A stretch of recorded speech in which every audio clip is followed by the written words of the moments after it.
Hello students, मैं परमेश दीक्षित एक बार अपना आपके सामने मोस्ट इम्पोर्टेंट क्वेश्चन लेके आया हूँ। बहुत ही एग्जाम चैप्टर 3 का एग्जाम्पल 19। प्यारे बच्चों ध्यान से देखना, ये इम्पोर्टेंट क्वेश्चन है। ठीक है, क्या कह रहा है? A boat goes 30 kilometre upstream and 44 kilometre downstream in 10 hour. क्या कह रहा है समझना। एक नाव जा रही है, ये नदी है कुछ, और इसकी जो है धारा इधर साइड बह रही है, स्ट्रीम। तो एक बार बताओ, आप कभी तैरे हो, गंगा जी गए हो, या नदी जिधर साइड की उसकी धारा होती है उधर तैरना आसान होता है ना, है? उसे बोलते हैं डाउन स्ट्रीम, धारा की ओर चलना। क्या? Down stream. ठीक है। और अगर हम इधर को, धारा इधर को तैरें तो उसे बोलते हैं अप स्ट्रीम। क्लियर आया समझ में बेटा? डाउन स्ट्रीम अनुकूल प्रतिकूल। ठीक है, डाउन स्ट्रीम तो धारा की साइड चल रहे हैं हम, और अप स्ट्रीम विपरीत दिशा में चल रहे हैं। इस बात का ध्यान रखना है ना।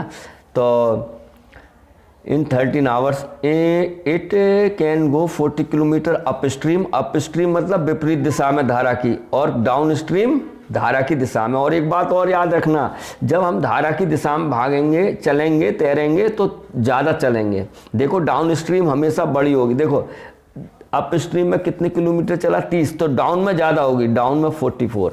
ये भी पहचान है बेटा। इसका मतलब डाउन, धारा की दिशा की ओर चल रहे हैं, आराम से जा रहे हैं। देखो है ना, ऐसे ही।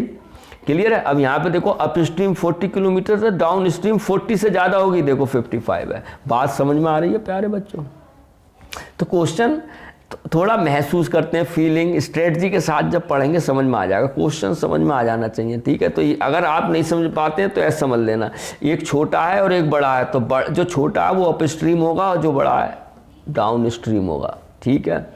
Determine the speed of the stream and that of the boat in the still water. और एक बात समझिए बच्चों, ये find the speed of stream, धारा की चाल और नाव। हमेशा जो बोट चलेगी वो धारा, जो नाव की जल की धारा उससे तेज चलेगी, ये ध्यान रखना।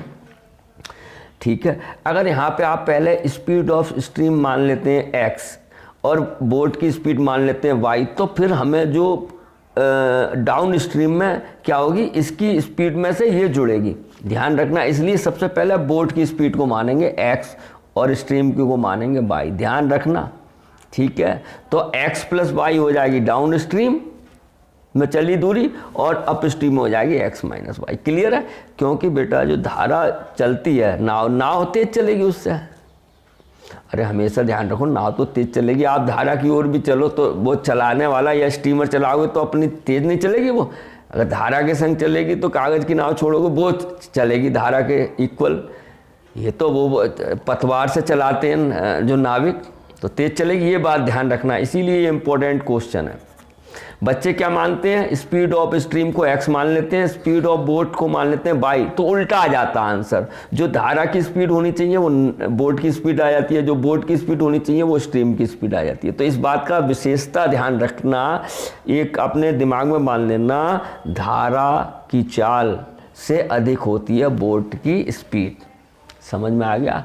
बोट की स्पीड से कम होती है स्ट्रीम की स्पीड। चलो अब हम करते हैं लेट स्पीड ऑफ बोट कितनी मान लें बेटा? x kilometre per our. ठीक है, and speed of stream y kilometre per our. ठीक है, क्लियर है? हाँ, ये चीज़ ध्यान रखना। अगर आप मान भी लें x स्ट्रीम, तो फिर इसकी डाउन स्ट्रीम में आता y plus x, y minus x.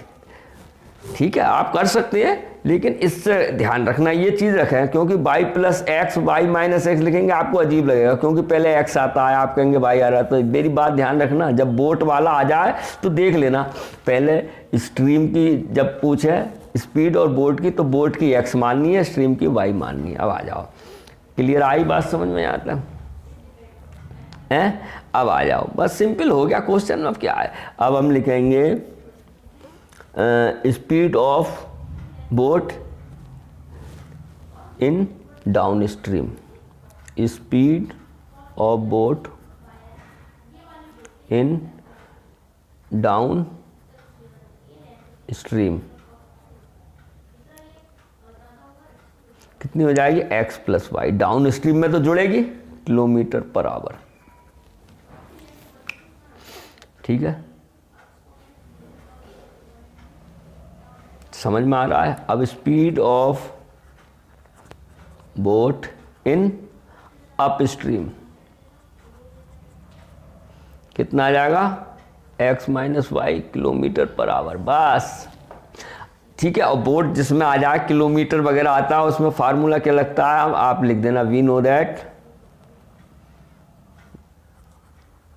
क्या होता है स्पीड बराबर डिस्टेंस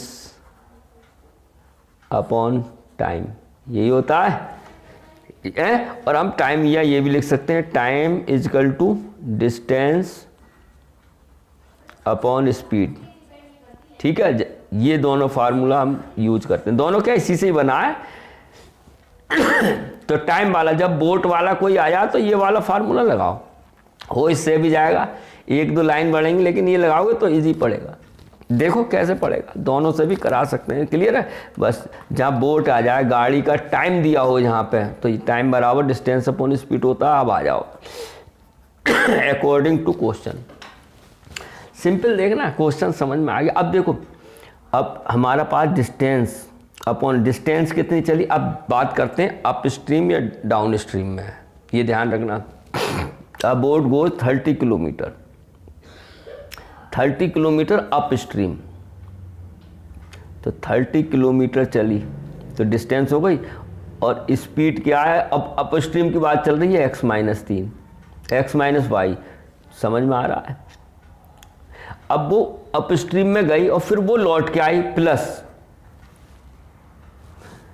फिर कितनी चली 44 kilometre downstream x plus y, और इसे आने और जाने में कितना समय लगा 10 आवर, तो 10, ये बन गई इक्वेशन 1। नहीं आया समझ में, ध्यान से समझना बेटा। अरे a boat go 30 kilometre upstream, वो गई and 44 kilometre downstream in 10 hour. एक नाव अप स्ट्रीम में गई 30 किलोमीटर, फिर लौट के आई, और आने जाने में कितना समय लगा 10, तो आने जाने तो प्लस हो गया, नहीं हो गया। सिमिलरली इसी प्रकार according to question second case बन जाएगा इन 13 आवर। अब देखो 13 आवर पहले लिख दिया, डरना नहीं है, समझो।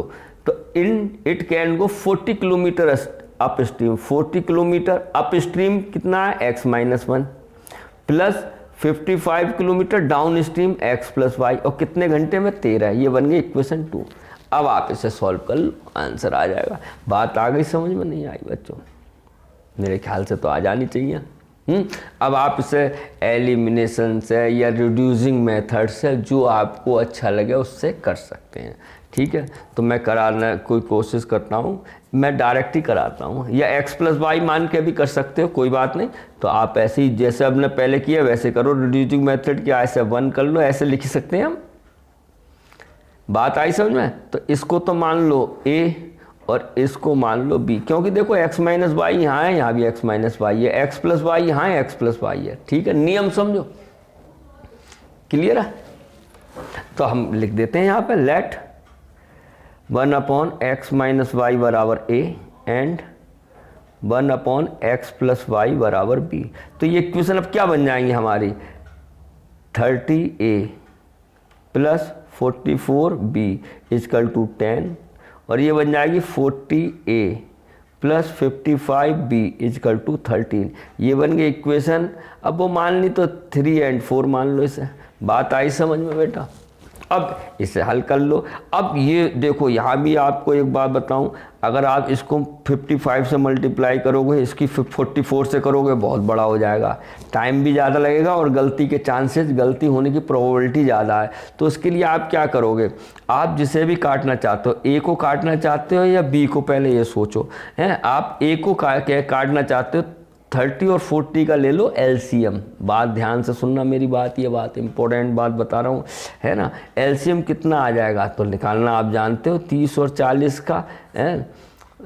मैं तो खैर लेकिन आपको चलो कर देता हूँ, 40 ऐसे, और ये कितना आएगा, ये 40 ऐसे ही आ गया। फिर 10 से आ जाओ 4, तो 4 से आ जाओ 1 1, यानी 120 आ गया एलसीएम। 120 ही तो आया एलसीएम, ध्यान से देखना। अब 30 है, 30 में किसकी मल्टीप्लाई करें, 120 आ जा, 30 चौक 120, 4 की इससे कर दो, और 30 में 40 से 3। बात समझ में आई नहीं आई? देखो छोटा हो गया नहीं हो गया। अगर आप इसकी करते 40 से और इसकी करते 30 हो तब भी जाता, लेकिन मॉडिफिकेशन में आप गलती कर सकते थे, टाइम भी लगता। लेकिन अब एलसीएम ले लिया आपने, तो बड़ी संख्याओं तो एलसीएम ले लो। 30 की टेबल से 120 4 बार जाता है, और 40 की टेबल से 123 बार जाता है। अब इससे मल्टीप्लाई कर दो, अब आप कर सकते हो। क्लियर आया? तो अब मैं यहाँ करता हूँ on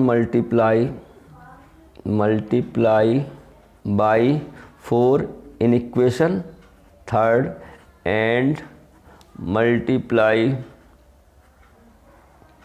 by 3 in equation 4 and solving them.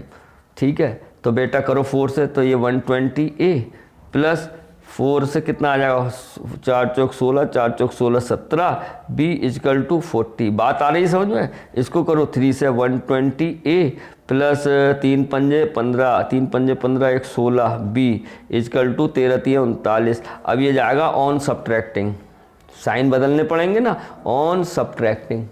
ठीक है, ऑन सब्ट्रैक्टिंग में साइन चेंज करो, ये कट गया, ये बचे माइनस के प्लस के ज़्यादा हैं, तो कितना बचा 1 और 1 11 भी, और यहाँ बचा बेटा 1। तो b बराबर हो गया 1/11। सवाल अच्छा है, ध्यान से समझना, ये b का मान आ चुका है हमारे पास। अब यहाँ कर देता हूँ putting the value of b in equation first में रख दो, फर्स्ट में रख दो, फर्स्ट में रख दो। बात फर्स्ट बोले तो 3 4 में, सॉरी 3 में रख दो, यही तो आ गई 3, तो 30, और a का मान आया 1/11 ना, b का आया, सॉरी 30a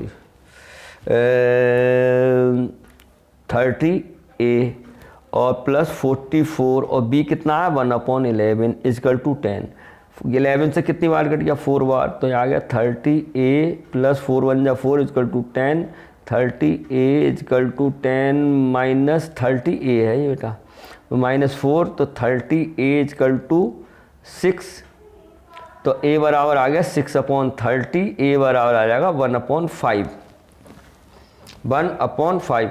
अब हमारे a और b के मान आ चुके हैं, लेकिन अभी आंसर नहीं आया क्योंकि इक्वेशन थी हमारी x और y में। तो क्या करेंगे प्यारे बच्चों, अब ध्यान से देखना,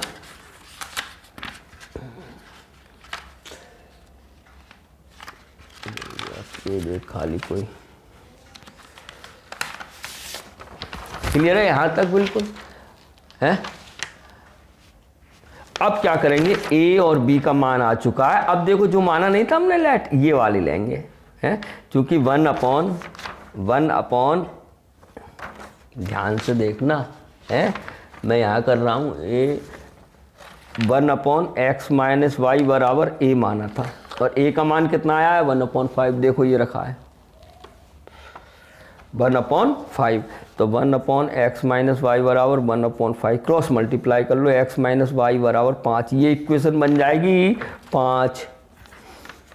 बड़ा क्वेश्चन है, इम्पोर्टेंट है, ध्यान से देखना, 5 क्वेश्चन बन जाएगी।